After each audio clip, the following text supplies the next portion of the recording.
Muy, pero muy buenos días, mis queridos hermanos. Soy su hermano en Cristo, José Moreno, del Ministerio Conéctate a Jesús. Y estamos en nuestro penúltimo segmento de la mañana de hoy, titulado Escuela Sabática para Nuevos Creyentes. La Escuela Sabática para Nuevos Creyentes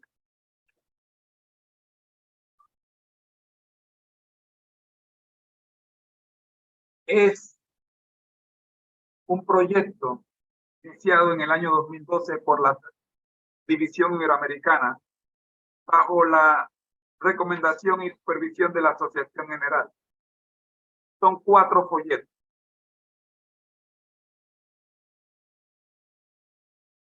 En las huellas de Jesús para el primer trimestre. 3 lecciones. Crecer en Jesús para el segundo trimestre. 3 lecciones más. El poder de la palabra de Dios. Tercer trimestre, 3 lecciones más.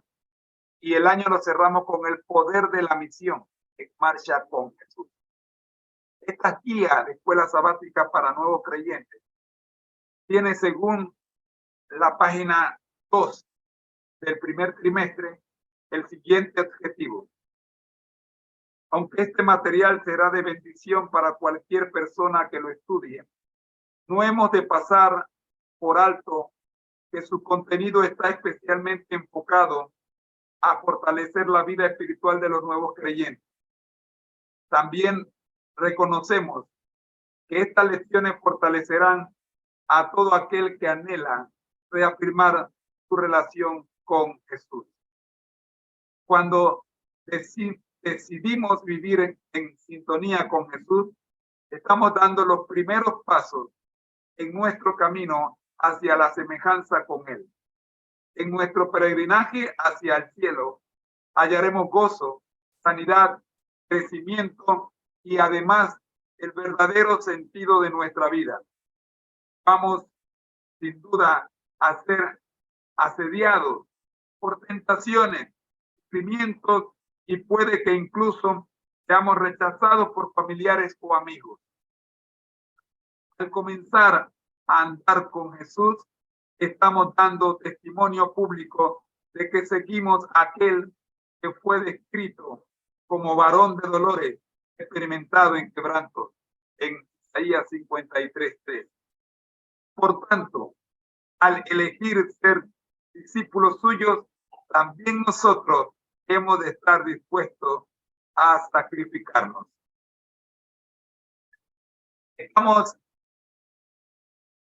en el primer trimestre.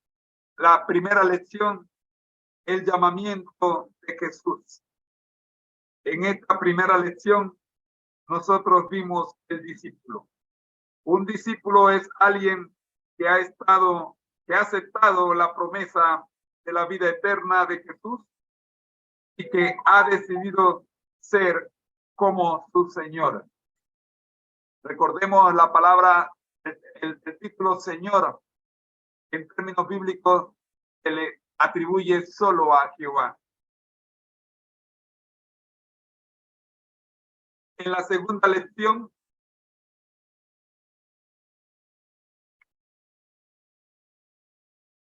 fuimos invitados a empezar a andar. Nuestra lectura bíblica fue: si alguno quiere venir en pos de mí, niéguese a sí mismo, tome su cruz cada día y sígame. Todo el que quiera salvar su vida, la perderá. Pero todo el que pierda su vida por causa de mí, la salvará. Lucas 9, 23 y 24. Grupo pequeño fue el concepto clave. Grupo pequeño de 6 a 12 personas que integra una comunidad de discipulado es el ideal, que cada persona, sobre todo usted que es nuevo creyente, se sume a un grupo pequeño en su iglesia. Se reúne de manera regular en un medio informal, los martes, los miércoles, los domingos, los jueves. Bueno, los miércoles no, porque hay culto en la iglesia, pero se reúnen en horario fuera del culto, de los cultos regulares de la iglesia. Brindan los siguientes elementos. 1, aceptación incondicional, Usted puede ir al grupo pequeño sin reservas. Nadie lo va a censurar porque usted vaya de la manera en que salió de su trabajo, se encuentra allá con el grupo pequeño. Nadie le va a cerrar la puerta por eso. 2, estudio de la Biblia. Se reúnen para estudiar la Biblia, no para echar chisme. 3, responsabilidad solidaria. Su problema es el problema del grupo. No se quede con su problema usted solo. Por eso es que se invita al grupo pequeño. Y 4, responsabilidad de servicio. El grupo se compromete a servir. Así llegamos a la lección número 3,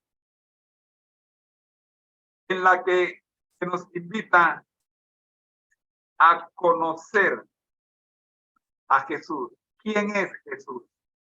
Este quizás es el objetivo principal de toda la guía de escuela sabática para nuevos creyentes, que conozcamos a Jesús. El versículo a memorizar esta semana fue Juan 1:41. Aquel encontró primero a su hermano Simón y le dijo, hemos encontrado al Mesías, que significa Cristo. Mesías y Cristo fueron los conceptos clave de esta tercera semana. Ambas palabras significan el ungido. Mesías es el término hebreo utilizado en el Antiguo Testamento y Cristo es el vocablo griego utilizado en el Nuevo Testamento.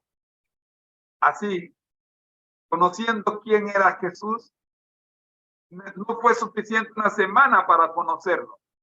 Por eso la lección número 4 se titula Su propio testimonio. Era necesario escuchar a Jesús hablar. ¿Qué decía él de él mismo? Y para eso Filipenses 2:9-11 nos dice, por eso Dios también lo exaltó sobre todas las cosas y le dio un nombre que es sobre todo nombre, para que en el nombre de Jesús se doble toda la rodilla de los que están en los cielos, en la tierra y debajo de la tierra, y toda lengua confiese que Jesucristo es el Señor, para gloria de Dios Padre. Una vez más encontramos que Jesucristo es Dios. Bendito sea el que entiende y comprende. El concepto clave aquí otra vez es la palabra Señor. Es la palabra que nos rodea en todo este estudio. Título que abarca desde el sentido de maestro supremo hasta el de referirse a cualquier persona con autoridad. Cuando los primeros cristianos utilizaban la expresión Señor para referirse a Jesús, estaban proclamando que en él se encontraban las cualidades exclusivas de Dios. En la traducción en griego del Antiguo Testamento, que se cita en los evangelios y las epístolas, Señor es la forma correspondiente a Jehová o Yahvé. Y seguimos estudiando esta semana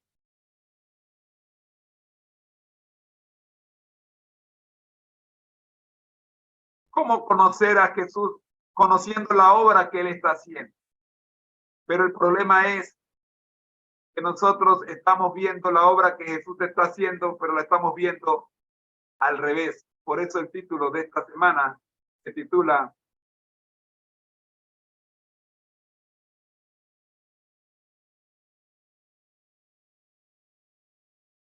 El mundo al revés.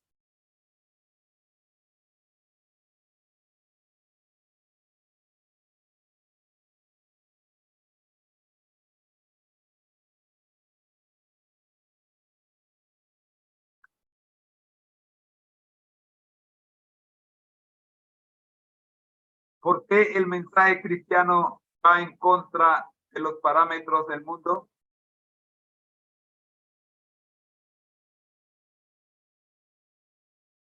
¿Puso Jesús en duda las enseñanzas religiosas de su época? ¿Qué medio tenemos a nuestro alcance para comprender el plan de Dios?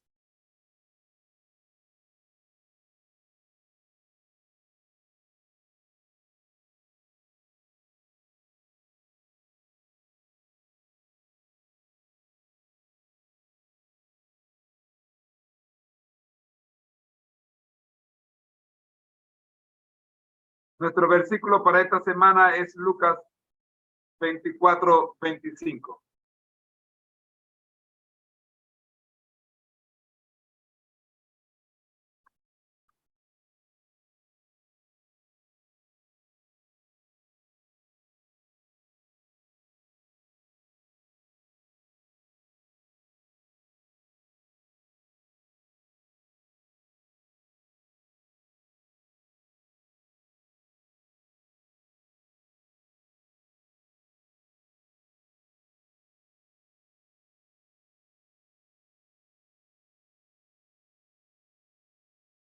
Lucas 24.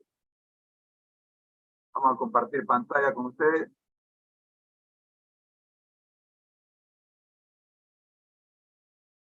Para que tengamos este versículo.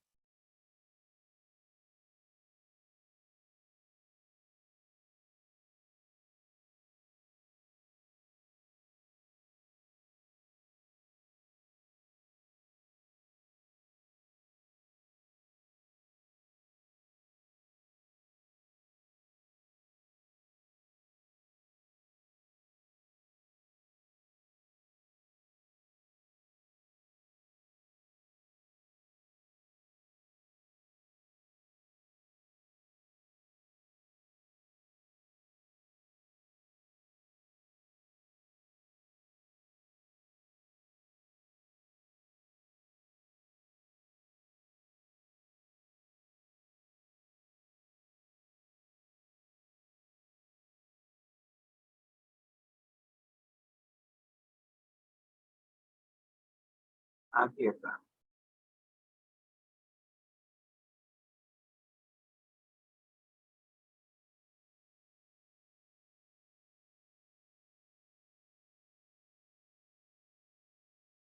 Entonces él les dijo: oh insensatos y tardos de corazón, para creer todo lo que los profetas han dicho.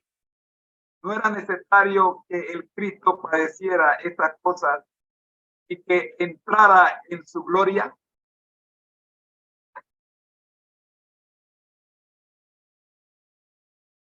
El día domingo vimos el testimonio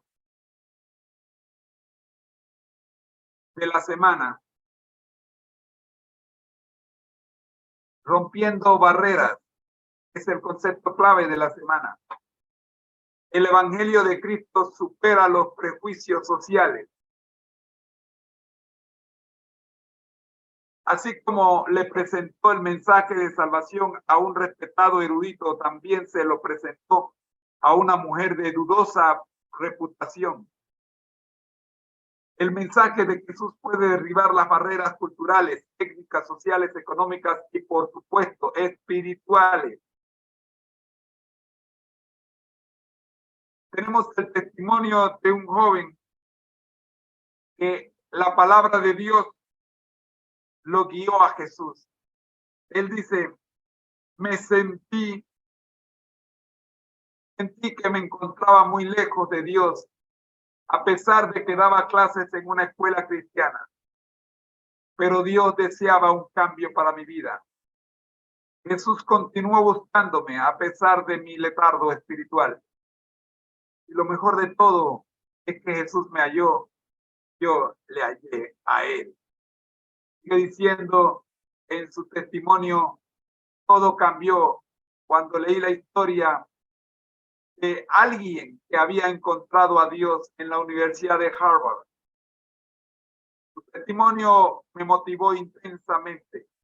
Decidí asistir con fidelidad a la iglesia y estar atento a los sermones y mensajes y leer diariamente la palabra de Dios. Este joven termina diciéndonos: durante las semanas siguientes fueron eliminadas las cataratas que obstruían mi visión de la vida y el mundo. La fe y la claridad de propósito volvieron a mi vida.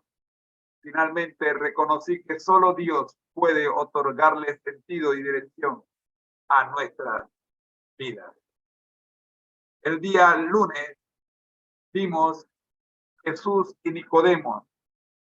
Y ese día dijimos que Nicodemo, un destacado judío y miembro del Sanedrín o consejo de dirigentes de la nación, acudió a Jesús con la intención de debatir asuntos espirituales. Él se entrevistó con el Señor durante la noche para que nadie lo viera hablar con el maestro. Pero la entrevista no se desarrolló como él esperaba. Nicodemo llama Rabí a Jesús. Rabí era un título de distinción y respeto que se otorgaba a un maestro de la ley. Cuando Nicodemo usa esta expresión para dirigirse a Cristo, está manifestando su deseo de aprender del Señor. Lo contradictorio aquí es que quien tenía el título de maestro de Israel era Nicodemo. Sin embargo, Jesús expuso ante él las más grandes verdades que jamás ha escuchado el ser humano. El día martes fuimos ilustrados rompiendo barreras cuando Jesús se encuentra con una samaritana. Uno de los relatos más largos de los evangelios es el encuentro de Jesús con la samaritana. Para entenderlo necesitamos conocer un poco acerca de los problemas existentes entre los judíos y los samaritanos. En Juan 4, Jesús echa por tierra los prejuicios técnicos imperantes en su época. En Lucas 9, 51 y 56 se cuenta de una ocasión cuando los samaritanos rechazaron a Cristo.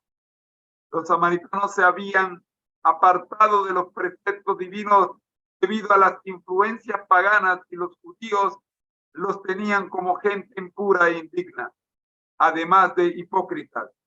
Por eso aquella mujer de Samaria se sorprendió de que Cristo, siendo un judío, le dijera la palabra. Esta mujer representa la obra de una fe práctica. Cada verdadero discípulo nace en el reino de Dios como misionero.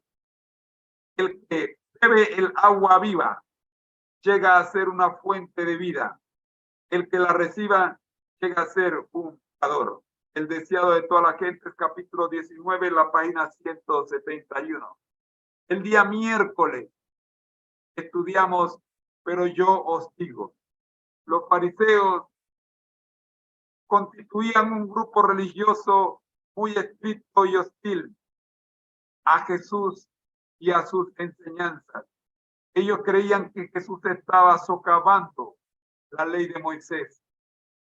Las estrictas reglas de los fariseos hacían que la gente viviera preguntándose, ¿seré yo lo suficientemente bueno como para entrar en el reino de Dios?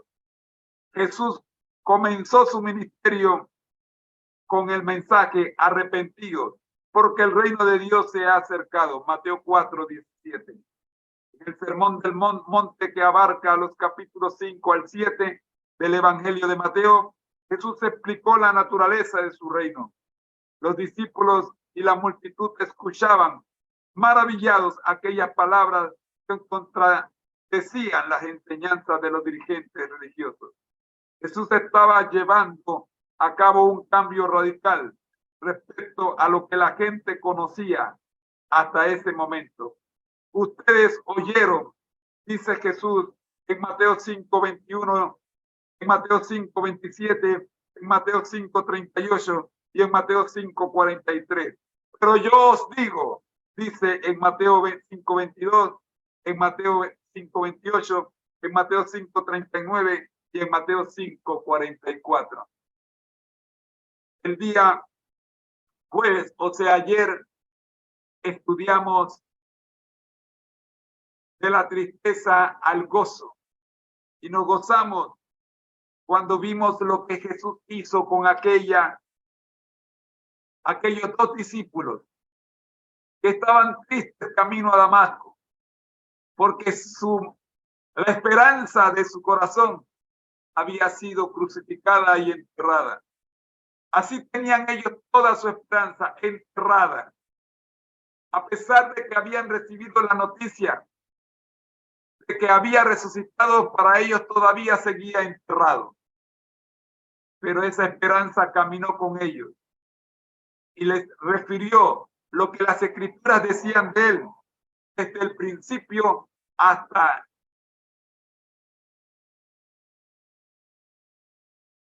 el libro de Malaquías, conocido hasta ese entonces. Estos dos seguidores del Señor, después de su encuentro con Jesús, estaban ansiosos por compartir su experiencia con los demás creyentes. Ha resucitado, ha resucitado, ha resucitado. Aquel renovado entendimiento del Mesías cambió para siempre su estilo de vida. Y hoy día, mis queridos hermanos, te quiero llamar a estudiar y meditar con las bienaventuranzas registradas en Mateo 5, 3 al 10. Frase que por lo general se usa para designar la parte inicial del Sermón del Monte de Jesús. Las bienaventuranzas. De buena ventura, buen futuro. Registradas por Mateo, son bendiciones sobre quienes, uno, reconocen su pobreza espiritual. Bienaventurados los pobres en espíritu. Busquemos Mateo 5.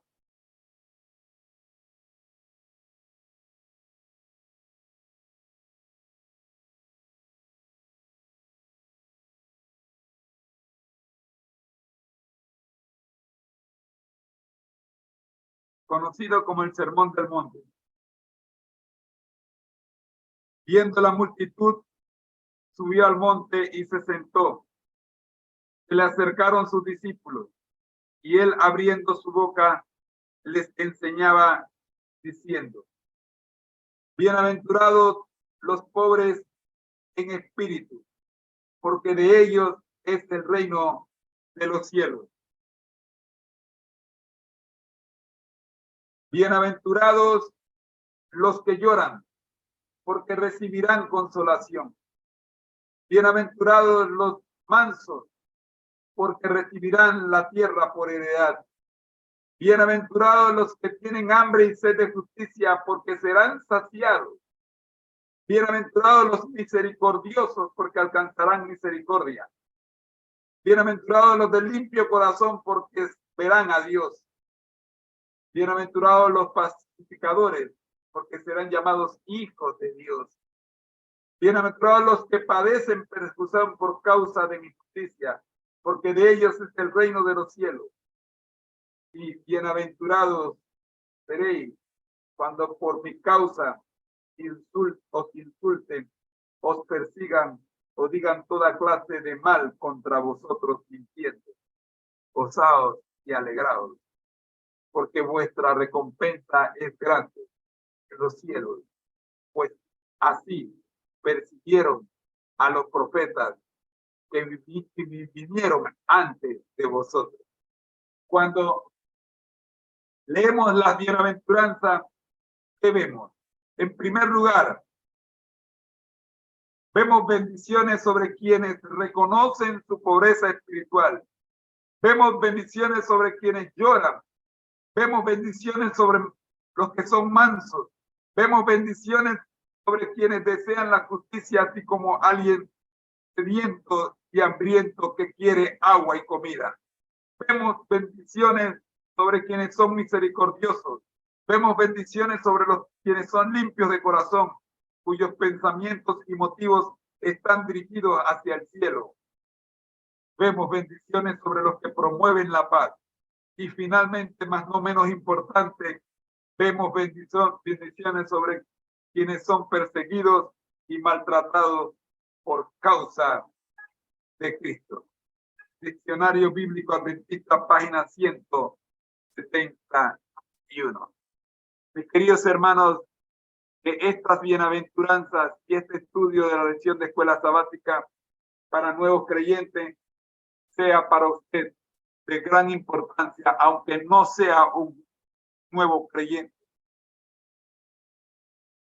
La invitación es para que nos acompañe en el segmento que continúa, el último segmento de la mañana, es la lección de escuela sabática regular. Pero antes, nuestro lema: al que el Señor llama, capacita; al que envía, acompaña. Siempre gozosos, conectados al Señor, a Jesús, a través de la Biblia, todos juntos, rumbo al cielo. Es tiempo de orar. Nuestro Dios que estás en el cielo, gracias le damos, Señor, por habernos acompañado en la mañana de hoy en la lección de escuela sabática para nuevos creyentes. Que, oh Señor, una de estas bienaventuranzas sea la nuestra. Oramos en el nombre de Jesús. Amén. Ha sido una presentación del Ministerio Conéctate a Jesús en la voz de su hermano en Cristo, José Moreno. Les espero mañana para hacer el repaso de la semana de la lección de escuela sabática para nuevos creyentes.